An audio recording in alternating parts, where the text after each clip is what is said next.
जय धर्मेश एंघाय नामे के अनीता उराव ग्राम आता कोरा ठुठा टोला प्रखंड भरनो दिनांक 11/11/2020 दिन बुधवार समय 8 बजे से शाम 8 बजे से शाम 7 बजे तक सरना धर्म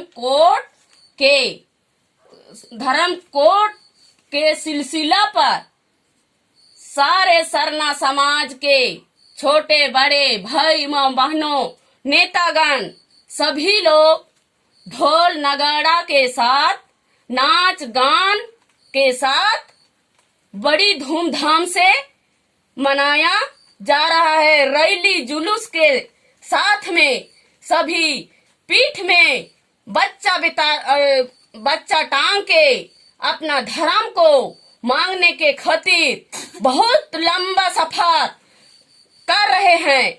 उसको हम लोग मोबाइल यूट्यूब में देख के बहुत खुशी हुए और वो खुशी के सिलसिला पर हम लोग भी छोटा सा एक भजन रख के हम लोग अपना उसी सिलसिला पर हम लोग भी कर रहे हैं।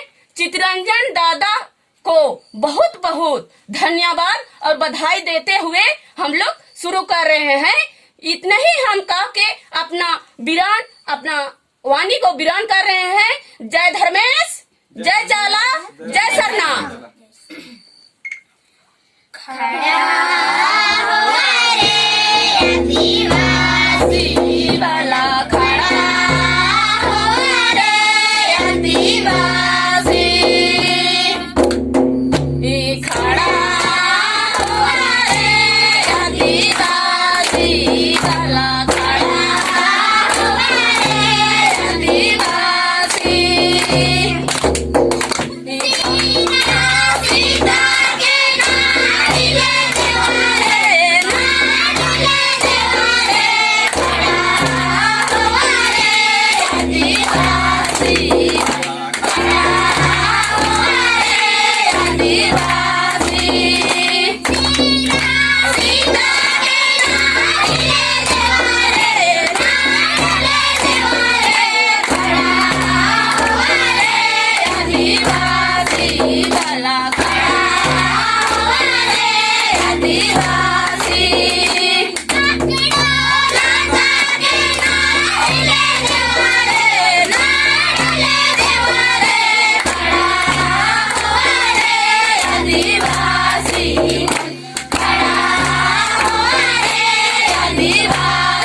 कुठे चाला